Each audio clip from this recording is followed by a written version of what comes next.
Buen día para todos. Bienvenidos a este espacio, al panel virtual RCA Conference 2025 Recap, el pulso de lo nuevo, lo crítico y lo que viene. Soy Sergio Andrés González Cano, gerente regional de Mercado y Comunicaciones de Digisoc, y en nuestra organización queremos agradecerles a todos ustedes y por supuesto a nuestros panelistas por estar presentes en este evento, un espacio que esperamos sea de mucho valor para ustedes. Este año, la conferencia RSA Conference reflejó la urgencia de construir una ciberseguridad compartida, colaborativa y resiliente. Y es que no es para menos. La inteligencia artificial, la transformación del SOC, la agenda regulatoria global sobre IA, el auge de las identidades no humanas y los avances en criptografía postcuántica están evidenciando que no estamos ante una evolución incremental, sino ante un cambio de era. Para ayudarnos a entender lo que esto significa para nuestra región, contamos hoy con un panel de líderes reconocidos en Latinoamérica, quienes nos compartirán sus puntos de vista estratégicos sobre lo que vimos en San Francisco y, por supuesto, sobre lo que viene. Además de esta conversación profunda, queremos invitarlos a todos a escanear el código QR que aparece aquí en pantalla. De esta manera van a poder solicitar y descargar el documento resumen que nuestro equipo presente de DigiSoc estuvo desarrollando. En este van a encontrar las principales conclusiones estratégicas del RSA Conference 2025 y, por supuesto, si adicionalmente desean hacer una pregunta en el transcurso de este espacio, pueden dejarla en el cajón de preguntas y respuestas y al final de la actividad estaremos respondiéndolas. Para nuestro panel contaremos con la participación desde Costa Rica, Daniel Chacón, gerente regional de ciberseguridad en Bancredomatic, referente en el sector financiero con amplio dominio en gestión de TI, riesgos tecnológicos y marcos regulatorios. Adicionalmente tenemos a Jaime Barreto desde Colombia, quien es líder senior de seguridad TI en Suma y es profesional en la intersección entre ciberseguridad, ingeniería y proyectos críticos de infraestructura urbana. Por otro lado, desde Colombia nos acompaña Luis Roncancio, CTO de Digisoc, quien es experto en ciberseguridad aplicada a la transformación digital y optimización de procesos mediante inteligencia artificial. Adicionalmente, también nos acompaña desde Costa Rica Vinicio Chávez, quien es gerente senior de ciberseguridad y riesgos en la cooperativa Dos Pinos, con más de 15 años de experiencia en gestión en seguridad de TI, arquitectura empresarial y operaciones críticas. Y por último, como panelista, Walter Ruiz desde Guatemala, quien es gerente corporativo de seguridad de TI en ICASA, especialista en la protección de activos digitales y gestión de riesgos en entornos hiperconectados e industriales. Adicionalmente, nuestro panel estará moderado por John Galindo, CEO de Digisoc, quien es líder en ciberseguridad en Latinoamérica, es miembro de la Computer Security Institute y es asesor estratégico en comités de tecnología y ciberdefensa para empresas del sector público y privado. A todos los aquí presentes, nuevamente muchas gracias por acompañarnos. Nos espera una conversación profunda y provocadora y, por supuesto, inspiradora que esperamos deje y aporte mucho valor a sus estrategias de ciberseguridad en sus organizaciones. De esta manera, damos paso. John Galindo, te doy, por supuesto, la palabra. Hola a todos y para mí es un orgullo poder tener la oportunidad de moderar este panel tan exclusivo y hablar de estos aprendizajes en el RCA. Nosotros consideramos esto una responsabilidad social para todos los actores que estuvieron o que no pudieron estar en el RCA, que es una conferencia pues muy relevante en el sector de ciberseguridad, que lleva cerca de 30 años como siendo un espacio para reflexionar, para ver tendencias actuales, qué está pasando en la industria, también ver diversos anuncios de fábricas en el tema. Muchas gracias a los señores panelistas por acompañarnos y dar ese input de todo lo que vieron. ¿Qué pasó en el 2025? En el RCA, básicamente más de 700 vendors, más de 44.000 asistentes en el Moscone Center y con un mensaje en común. Cada año sacan un tópico de la conferencia. En este año en particular fue muchas voces, una comunidad, expresando que somos actores de diferentes industrias, bien sea vendors, empresas específicas finales que aplican la ciberseguridad, practitioners que están arrancando el tema, pero al final, ¿cómo unimos esa comunidad para lograr unos mejores resultados? Y bueno, eso es muy interesante en el panel. Básicamente, el RCA marca un punto de inflexión. El tema número uno, el que se habló, pues básicamente la IA y cómo la IA aparece tanto como protagonista en plataformas de ciberseguridad, pero también se vuelve un riesgo emergente por el riesgo que hay de contaminación de la IA em, para tomar pues mejores decisiones también. Se habló también un poco, muchos vendors y charlas estuvieron enfocadas al enfoque del SOC tradicional, y cómo ese SOC tradicional ha venido evolucionando y nuevas propuestas de modelos de operación. Adicionalmente, y alineado mucho con la IA, también todos los marcos regulatorios que se vienen construyendo para su manejo y utilización correcta.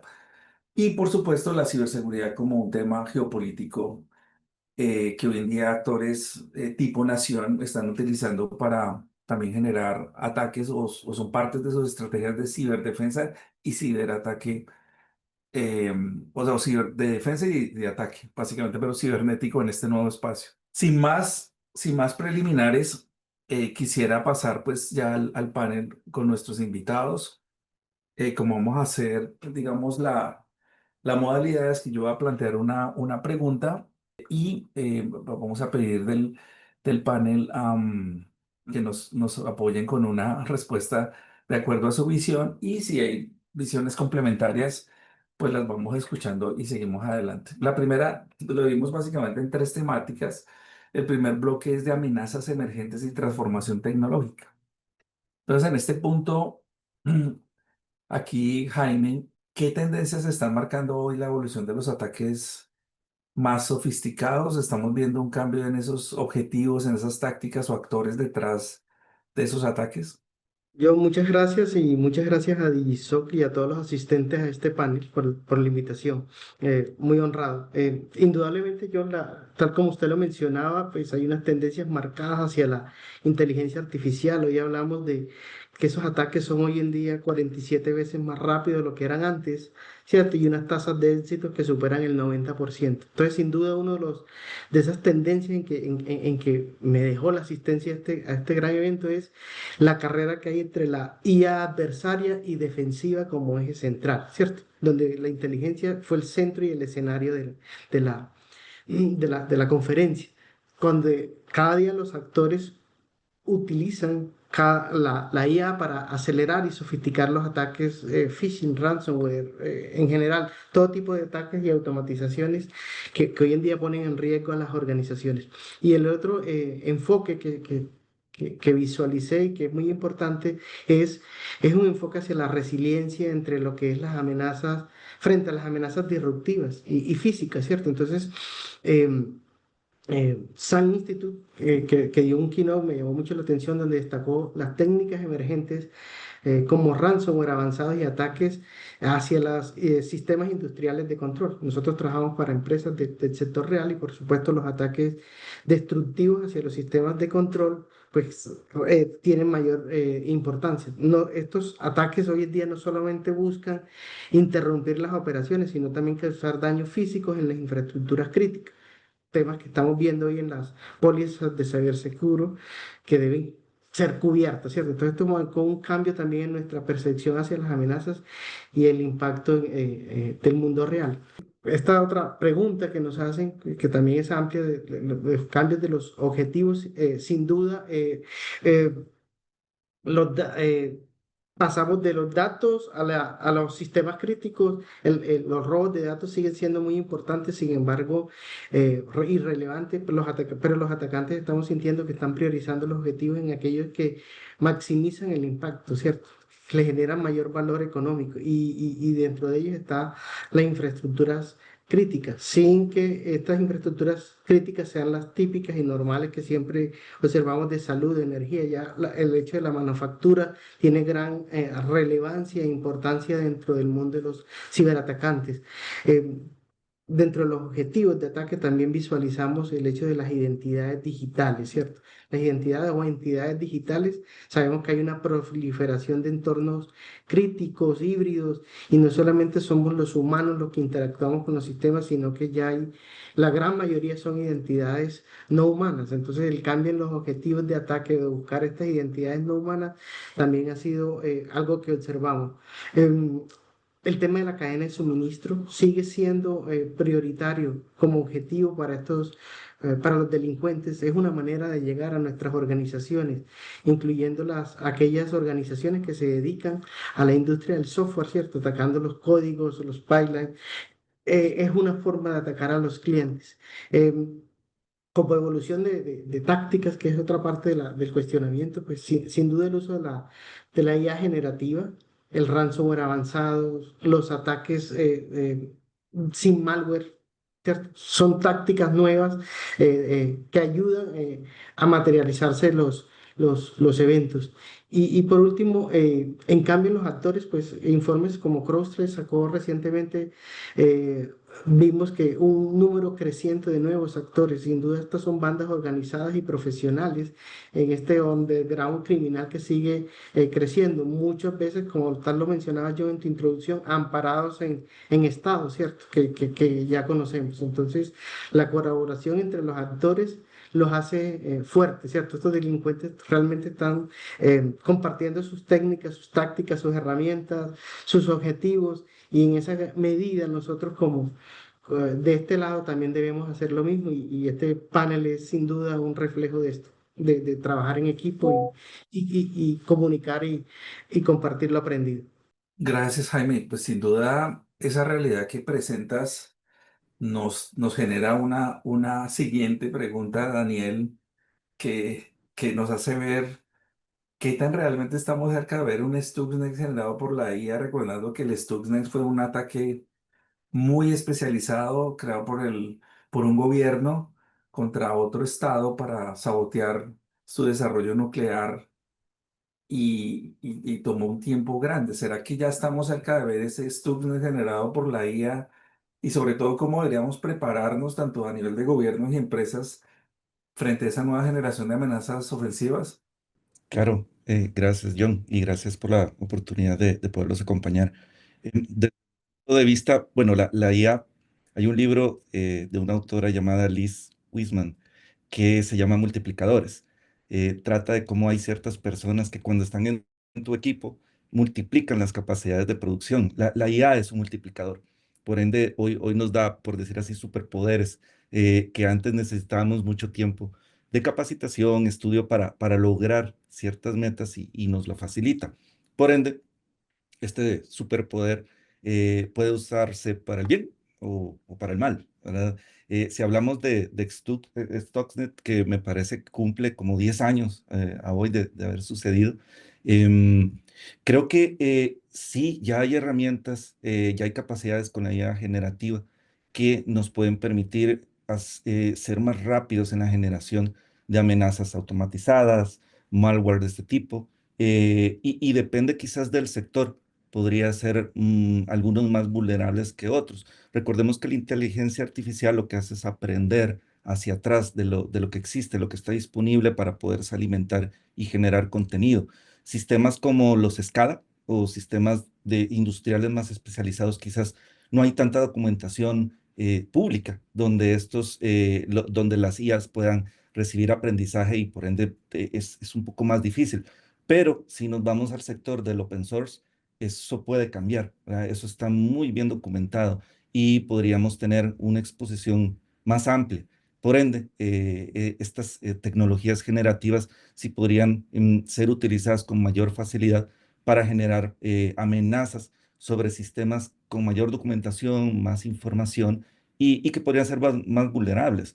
Ahora, si hablamos desde el punto de vista de qué podríamos hacer de cara a esto, tal vez lo vería en tres puntos. El primero, bueno, es fuego contra fuego, ¿cierto? Las empresas debemos de aprender a utilizar las tecnologías. Hoy hay muchos vendors que proporcionan, unos mejores que otros, capacidades de IA para una detección y una respuesta mucho más rápida. Por ende, es importante que nuestros equipos de ciberseguridad sean partícipes de eventos, contacten vendors, estén muy al tanto de cuáles son las tecnologías que hoy pueden utilizar para ser más rápidos, para ser más eficientes. Desde el punto de vista gubernamental, pues siempre es importante seguir madurando los marcos legales sobre la protección de las organizaciones ante ciberamenazas. Muchos países han avanzado muy bien sobre los temas de tener agencias de ciberseguridad para estar preparados ante esto. ¿Y dónde podemos ambos trabajar juntos? Pues en todo lo que es la colaboración sobre inteligencia de amenazas compartidas. La verdad es que nos tenemos que comportar como un bloque unido y rápido. Todo esto, el uso de la inteligencia artificial ha denotado un crecimiento exponencial en la cantidad de malware, en la cantidad de ciberamenazas que se están percibiendo en Internet. Nosotros tenemos que tener esas capacidades también muy rápidas para detectarlas y para movernos como bloque en la región y no como entes en silos donde dependemos de información muy limitada. Entonces, estas redes de colaboración, y es parte creo que del mensaje que siempre en el RCA está en la mesa, es hablémonos, compartamos información. Creo que esa sería mi opinión, John. Gracias, Daniel. Y has tocado un punto muy importante, que es la velocidad. Es decir, la información fluye muy rápidamente en el mundo, las técnicas de ataques y la IA lo que ha generado pues precisamente esa problemática. Ahorita vamos a continuar más adelante tocando temas de IA, pero hay un tema en paralelo en el RCA que fue interesante de tocar y me lleva a la siguiente pregunta, que es, digamos, la computación cuántica. Estamos ahora muy cerca de tener computadores con esas capacidades cuánticas que van a romper pues prácticamente toda la mayoría de llaves de encripción más simétricas. Y bueno, en este momento, digamos, Walter, esta sería una pregunta, ¿qué tan cerca estamos de que esa sea una amenaza real, digamos, que venga derivada obviamente de la computación cuántica y es momento de adoptar alguna estrategia post-quantum o aún, digamos, según tu punto de vista, se ve como un riesgo lejano? Gracias, John. Buenos días a todos. Pues cabalmente, como lo has mencionado, John, pues estamos ya escuchando, viendo de cara a temas de computadores cuánticos. Entonces, el responder a qué tan cerca estamos de una amenaza real derivada de la computación cuántica, efectivamente, es el impacto principal sobre la criptografía tradicional y qué tan rápido se va a poder romper. Entonces, es una realidad que requiere anticipación de estrategias, principalmente en estos momentos, que aunque pues, se mencionó como uno de los temas centrales en las conferencias, debemos visualizar la forma de adoptar en un momento oportuno estrategias de criptografía pues, cuántica, como lo has mencionado. El enfoque de las amenazas emergentes y la transformación tecnológica debe ser abordado desde una perspectiva integral que combine anticipación estratégica, resiliencia, es algo que sí se puede iniciar y se debe de reforzar y enfocar muy bien en los procesos tecnológicos operativos y de modernización tecnológica. Hay que hacer una revisión de las buenas prácticas que se utilizan hoy día y las políticas de gestión del riesgo tecnológico, ¿verdad? Hay que poner en medida ese apetito de riesgo frente a la amenaza que puede representar este tema cuántico. Aprender a identificar estas amenazas, qué características van a tener para poder hacer las actualizaciones tecnológicas necesarias, corregir planes y actividades de procesos tecnológicos y del negocio cabalmente orientados a mejorar la resiliencia. Esto va de la mano de hacer la conciencia y la cultura digital en la forma y medida que le va a ir afectando. Requiere chequear estrategias proactivas en lo que podamos tener en SOAR, XDR, para la detección oportuna y la remediación automática. Máximo, pues estamos viendo los temas de IA, entonces sumémosle IA al tema cuántico del ciberriesgo, entonces tenemos que ver cómo actualizamos y mejoramos esas técnicas o estrategias que estamos usando. Los ordenadores cuánticos aún no tienen la capacidad de romper algoritmos, pero el consenso en la conferencia fue claro.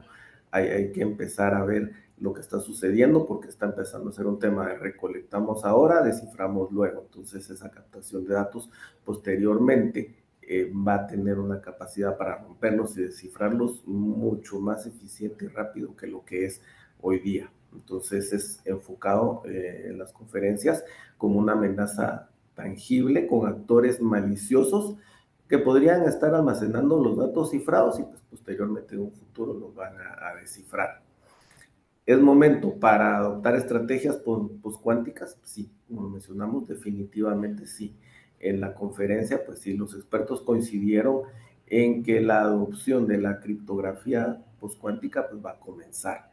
La implementación y la capacidad de cambiar rápidamente entre los algoritmos criptográficos sin alterar estructuras subyacentes, pues se observó, la presentaron como una estrategia esencial para prepararse ante la amenaza cuántica.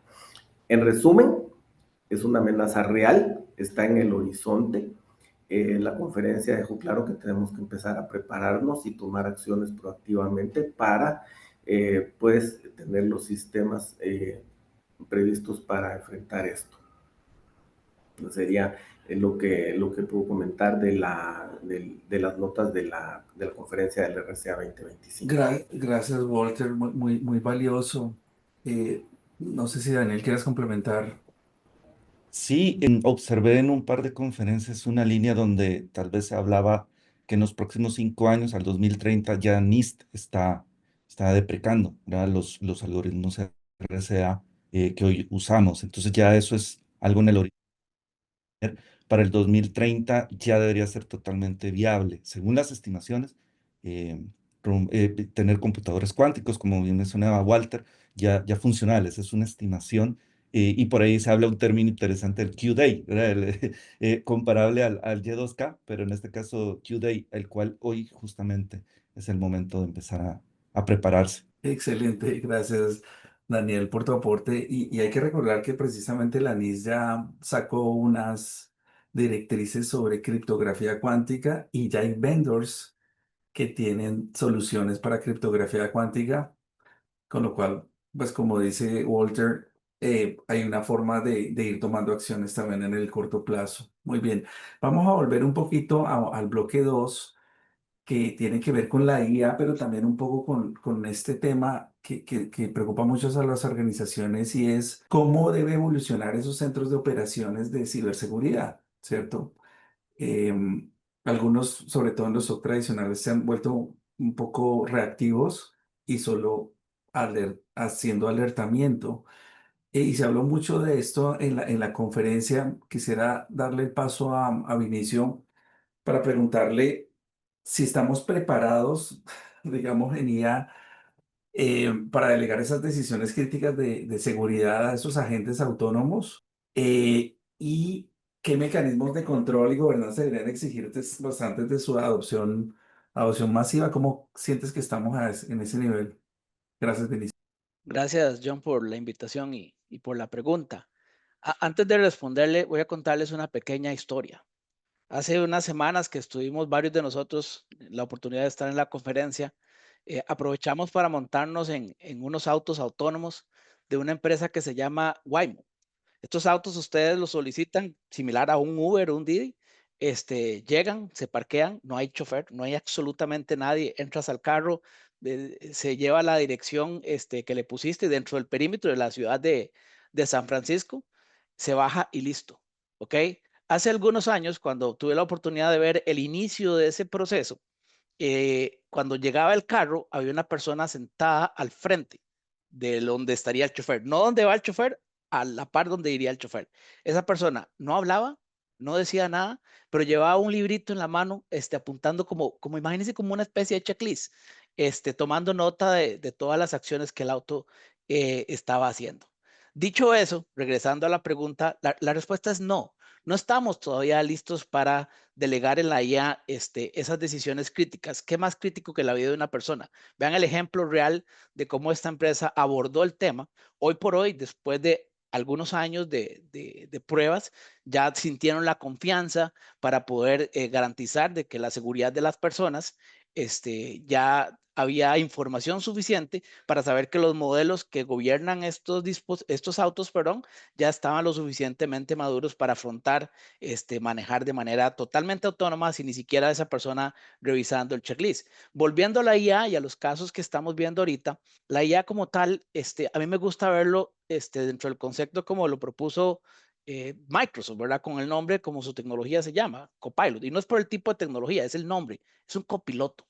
Es un coayudante en nuestra gestión de ciberseguridad, que garantizando ciertos temas puntuales como por ejemplo la auditabilidad. Vean el caso nuevo que les menciono. Súper importante estar viendo los tipos de respuesta que la IA y entender nosotros si esa respuesta alinea con lo que una persona humana hubiera hecho en su entendimiento.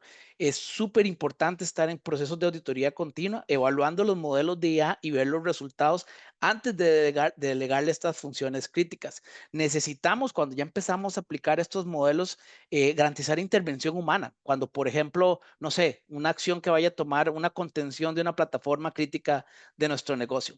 Yo sugeriría, ¿verdad?, que eso requiera sí o sí una intervención humana oportuna, garantizando que la persona, el experto en ciberseguridad, realmente sea el que tome la decisión. La IA agarra toda esa información, la procesa y le muestra una posible sugerencia, pero la persona es fundamental. Entonces, la respuesta final, John, es no estamos listos, pero es hora de empezar a trabajar esos modelos, empezar a pilotearlos, coayudantes con personas expertas y vayamos trabajando en una línea de buscar ese objetivo de ir automatizando de lo no crítico hasta lo más crítico. Gracias, Vinicio. Muy valioso eso que tú dices. Esto es una curva de aprendizaje la comparación con Waymo es muy interesante. Y fíjate que en Estados Unidos, digamos, solo hay 3 ciudades que usan Waymo y en San Francisco solo en el perímetro urbano. Y eso muestra que a pesar de que la experiencia ya es muy precisa, todavía no la han ampliado precisamente por esto, ¿no? Entonces es muy valioso eso. Pero genera esa confusión porque además, de hecho ya hubo un caso en España donde lamentablemente un centro de operaciones de ciberseguridad se confió totalmente en agentes autónomos de IA y con unas preguntas engañosas logró filtrar una base de datos de un cliente que estaba monitoreando información confidencial porque la engañaron, digamos. Entonces realmente falta un poco para eso. Ese Copilot es muy interesante. Eso nos lleva un poco entonces a la evolución del modelo tradicional, digamos, y la pregunta va un poco a Luis, el sitio de GSOC, que sobre ese modelo tradicional de SOC de 24/7 frente a esos modelos híbridos o distribuidos, digamos, cómo está como el estado de arte de eso y qué características debería tener un SOC moderno, pues para que siga siendo relevante. Gracias, Luis, por participar. Vale, muchas gracias. Buen día a todos y un gusto estar con el equipo panelista que nos acompaña el día de hoy.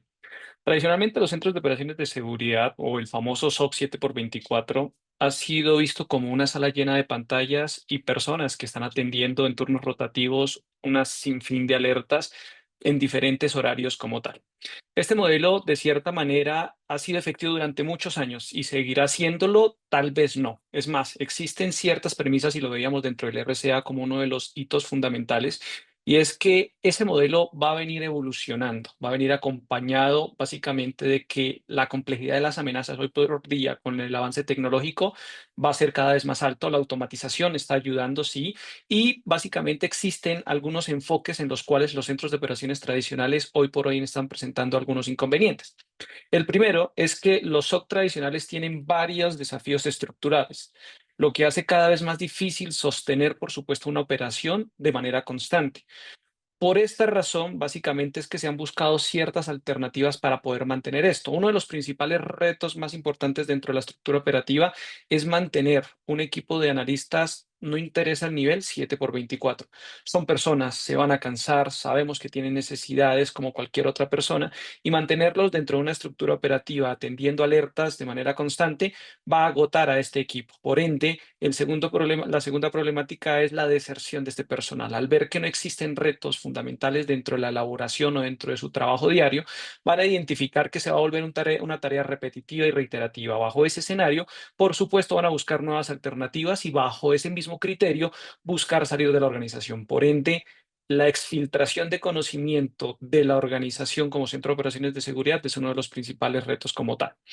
Ahora bien, ante estos retos, muchos de los SOCs han venido migrando hacia unos esquemas que se conocen hoy por hoy como híbridos o distribuidos, donde lo que se busca es tres pilares fundamentales. El primer pilar es tener modelos SOC as a Service, donde se externaliza la parte de operaciones a un proveedor especializado y por supuesto que este se encargue de tener esa cobertura 7x24.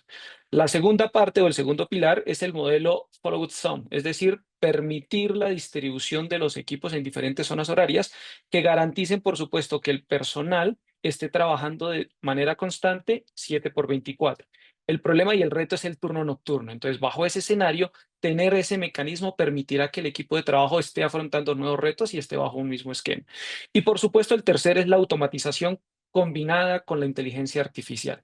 Estos mecanismos nos permiten, sin duda alguna, poder eliminar o automatizar esas tareas repetitivas y las detecciones básicas poderlas gestionar de una forma mucho más eficiente. Lo mencionábamos ahorita a lo largo de la intervención de mis compañeros y es que básicamente el tema de la inteligencia artificial no debe ser un sustituto, debe ser un potencializador. Por ende, debe ser un copiloto, un co-creador que nos ayude realmente en poder contextualizar las amenazas y poder responder mucho más rápido. Sin duda alguna, esto nos va a traer unos beneficios no solamente desde el punto de vista técnico, es decir, del incremento de las capacidades técnicas que puede llegar a tener el centro de operaciones, sino en muchos más aspectos. El esquema de poder responder mucho más rápido, justo a tiempo, de entender el contexto de las organizaciones, ayudar a ese esquema de automatización y potencialización va a ser bastante funcional. En conclusión, ¿el modelo tradicional del SOC está quedando obsoleto? La respuesta es no del todo. Lo que está sucediendo es que está teniendo una transformación profunda. Para muchas organizaciones, el cambio no es agregar más turnos, sino adaptarse a las necesidades o a las capacidades nuevas que tiene la inteligencia artificial, la automatización, desde un enfoque mucho más estratégico. Gracias, Luis. Es decir, un concepto un poco híbrido entre el humano y la IA y los dos trabajando con el mismo objetivo, ¿no?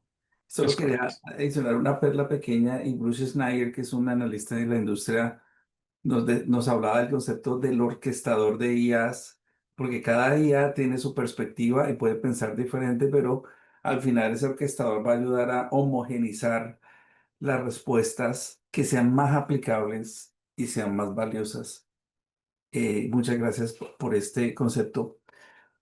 Vamos a pasar ahora un poco o siguiendo, digamos, un poco en este concepto sobre automatización del SOC. Y Jaime, estaba para ti.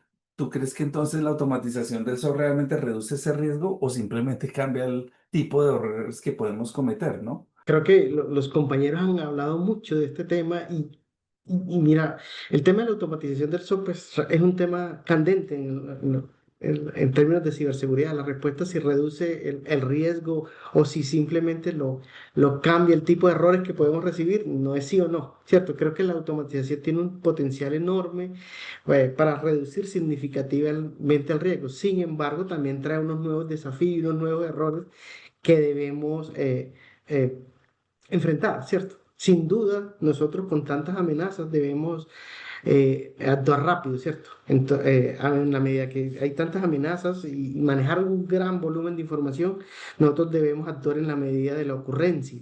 Y para actuar de esta manera rápida, pues necesitamos automatización y, por supuesto, inteligencia artificial. Nos trae temas positivos en términos de riesgo porque se reducen los errores operativos. Y también pues tenemos mucha mayor con la automatización, con las nuevas tecnologías, pues temas de escalabilidad y eficiencia por el mayor número y enriquecimiento cada día más grande de eventos y de alarmas. Pero también nos trae unos nuevos errores, ¿cierto? O sea, si dependemos excesivamente de la automatización, nos lleva a errores. Si cometemos errores en las configuraciones de esos modelos, tal como lo decía Vinicio ahorita, cometemos errores. O sea, el auto ha tenido mucho tiempo y mucho recorrido para realmente ser autónomo. Y lo principal que destaco es con la automatización, al cambiar el tipo de errores, es la falta de contexto, la falta del contexto del humano. Los sistemas eh, automatizados carecen de ese juicio humano que nos puede llegar a nuevos errores, ¿cierto? Entonces no podemos depender netamente, John, de la automatización. En resumen, sin duda nos reduce riesgos en términos de velocidad de respuesta y escalabilidad. Eh, Sin embargo, no elimina el riesgo por completo, más bien lo diría, lo transforma, ¿cierto? Hay unos nuevos errores que debemos sin duda solventar. Y eso me lleva a la pregunta complementaria de esta misma, que es, entonces, si vamos a, digamos, a evitar esos errores, ¿cuáles deberían esas nuevas competencias tener los seres o esos analistas humanos que están interactuando, pues, en un SOC o en general en la práctica de Sí. protección? Tal como mencionaba Luis, yo soy amigo de ese enfoque híbrido, ¿cierto? Combinar la automatización con supervisión humana, sin dudas, automatizar lo más que se puede en términos de tareas rutinarias, pero siempre acompañado de ese humano. Como lo mencionas, ese humano, la creciente, también nos reta a nosotros, ¿cierto? Tenemos que tener dominios en términos de inteligencia artificial y automatización, tenemos que tener conocimiento en términos de herramientas de SOAR y de IA. Tenemos que saber lo que y aprender a distinguir lo que son los falsos positivos, los falsos negativos. Tenemos que aprender a hacer prompts. Desde ciberseguridad tenemos que tener unas habilidades que nos ayuden a enriquecer las alarmas, ¿cierto? A darle contexto y juicio crítico a las alarmas y tomar decisiones en esos ambientes cada vez ambiguos. Tú lo mencionabas, John. Hay orquestadores, lo decía Bruce, hay orquestadores de IA. Entonces, el analista se ve enfrentado a un panorama cada día más complejo que puede utilizar la IA como copiloto, pero sin duda él tendrá la oportunidad de pichar el último botón, ¿cierto? Entonces, ante estos escenarios, pues nos transformamos a analistas que cada día pasen a detectar incidentes, a ser más cazadores o hunting de incidentes y hacer un análisis profundo de los mismos. Gracias, Jaime. Eso nos lleva a pensar que podemos usar la IA también como un mecanismo de coach para tomar mejores decisiones, ¿no? Es decir, acá hay ideas, Mm. acá hay posibles acciones y te hace reflexionar para ampliar esa perspectiva de pensamiento. Muy interesante este concepto. Vamos a pasar, digamos, a la tercera y última temática del panel que tiene que ver con lo que es gobernanza, cumplimiento y visión estratégica de ciberseguridad, que es tremendamente importante y es a lo que nos vivimos hoy en día también enmarcados un poco en temas regulatorios, que es parte de lo que el negocio nos pide hoy en día, ¿cierto? Y ahí le doy la palabra a Vinicio para preguntarle cómo equilibramos esa innovación que requiere, pues obviamente una práctica con tanta evolución, con ese cumplimiento normativo, en un entorno donde esas regulaciones sobre IA, por ejemplo, por poner un ejemplo, van a ritmos distintos, pues también según la región, país, y si crees que en el largo plazo sea viable una estrategia global de cumplimiento para quitar esas regionalidades que muchos sufren hoy en día. Gracias, John. Definitivamente es un reto sumamente importante y complejo. ¿Por qué? La velocidad a la que le están evolucionando las distintas IA es enorme. El ecosistema normativo no está viajando tal vez a la misma velocidad. Estamos hablando de que todos los días o todas las semanas estamos viendo nuevas IAs con nuevas capacidades, con mayor capacidad para hacer integraciones, con mayor capacidad para análisis. Entonces, el esquema normativo no está pudiendo llegar y si sumamos eso a que tenemos un ecosistema variable, algunas regulaciones que ya han salido en Europa, otras emergentes que están saliendo en Latinoamérica. Es un poco complejo poderlo realizar. ¿Cuál sería mi sugerencia con base en eso? Seamos nosotros los que vamos adelante. ¿Ok? Hay algunos principios básicos que quisiera compartir con ustedes sobre la IA, que algunos de nosotros, incluyéndome, creo que se nos olvidó en el camino. La IA es un concepto que al final de cuentas, véanlo como si fuese un sistema más, una plataforma más. Ya somos expertos, ¿verdad? En proteger sistemas, aplicaciones, ecosistemas, arquitecturas. Los principios que ya conocemos los podemos utilizar. Principios como la protección de la información, ¿verdad? Evitar que se vaya información a una IA más si no está dentro de un ecosistema blindado. Es un principio básico que hoy hacemos en los sistemas que ya desplegamos, lo podemos aplicar acá. El monitoreo continuo sobre lo que está pasando en la IA, perdón, y las respuestas que nos está dando. Ya hemos desarrollado ecosistemas para monitorear las aplicaciones y ver eventualmente eventos que podrían afectar el ecosistema. Podemos hacer lo mismo. Por ejemplo, también podemos aplicar conceptos como pruebas de penetración o pruebas de vulnerabilidades sobre la IA. Aquí cambia un poco, hay pruebas muy específicas sobre los modelos de IA, pero los principios son básicamente los que ya conocemos, un poquito tropicalizados. Entonces, ¿cuál es mi invitación para esto? Andemos adelante. Ya conocemos los principios de diseño, de arquitectura con los que hemos protegido las aplicaciones de negocio tradicionales o en nube o distribuidas que durante años hemos desarrollado y aplicado. Hagámoslo aquí lo mismo. Y un concepto que se me alinea también con este principio es IA con propósito. Al menos este servidor cree que cuando una empresa empieza a adoptar la IA, debe hacerlo con propósitos claros. ¿Ok? No queremos abrir el ecosistema de manera no controlada, sino que queremos crear casos de negocio o de tecnología o de ciberseguridad para efectos de que sepamos exactamente qué es lo que queremos potencializar con la IA. Vamos a desarrollar un caso de negocio con IA para cumplir este objetivo o estos otros y diseñemos esas arquitecturas tal y como sabemos diseñar las arquitecturas.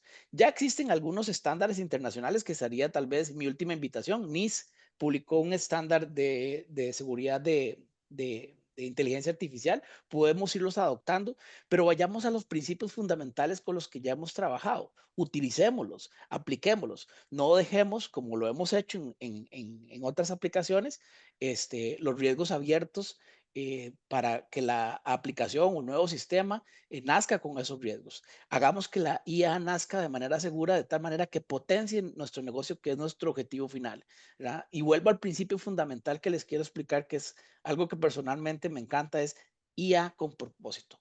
Trabajemos para crear casos de uso claros, específicos y diseñemos esas arquitecturas, esos ecosistemas de IA, de tal manera que protejamos la información de nuestros negocios, los modelos o los algoritmos de IA, los distintos que puedan utilizar y probémoslos de manera regular y constante. Excelente, Vinicio. Ya has tocado ahí unos puntos muy sensibles sobre el aprovechamiento de la IA y la protección de la misma, ¿no? Para poder estar seguros que la IA no va a ser direccionada negativamente, que a veces es algo que se desconoce y lo he escuchado de muchos profesionales, porque a la medida que interactúan con la IA y a la medida que les da muy buenas respuestas y sugerencias, ya confían casi que plenamente en la IA y pueden también sugerir errores, ¿no? Ese punto es bien importante. Y a nivel de legislación, ojalá se logre algo global, porque si no facilitaría, yo lamento, de hecho, aquí en el panel hay empresas que tienen múltiples países y cada país tiene una regulación aparte y tienen que enviar reportes independientes y entonces se les vuelve un tema muy complejo de manejar y de hecho gran parte del tiempo que debería estar enfocado en ciberseguridad está más en compliance, ¿no? Y ese es un reto todavía que nuestra industria vive precisamente por la situación que vivimos. Ahora vamos a pasar a otra pregunta de contexto de algunos temas también que fue una tendencia importante en el RCA. Y esta pregunta va un poco para Daniel acerca de esa evolución en el tema de autenticación, ¿cierto? ¿Qué implicaciones trae esa desaparición de las contraseñas tradicionales? Se dice, se acabó el password. Entonces, esa desaparición de las contraseñas tradicionales para la experiencia del usuario y la resiliencia frente a ataques de ingeniería social. ¿Y será que esa mejora de experiencia del usuario crea nuevas vulnerabilidades frente a esos ataques? ¿Qué opinas? Claro, bueno, la identidad siempre ha sido y seguirá siendo un pilar fundamental en la seguridad de los usuarios, de los clientes para empresas como nosotros que somos financieras. Y pues ya tenemos muchos años donde la contraseña ha sido el bastión, el factor crítico. Hemos ido avanzando en temas de contraseñas más fuertes, complejas, largas, volátiles, pero hace mucho sabemos también que eso es obsoleto porque los vectores de ataque que buscan aprovechar diferentes vulnerabilidades desde el punto de vista técnico y el punto de vista humano son muchas, ¿verdad? Ya no es suficiente.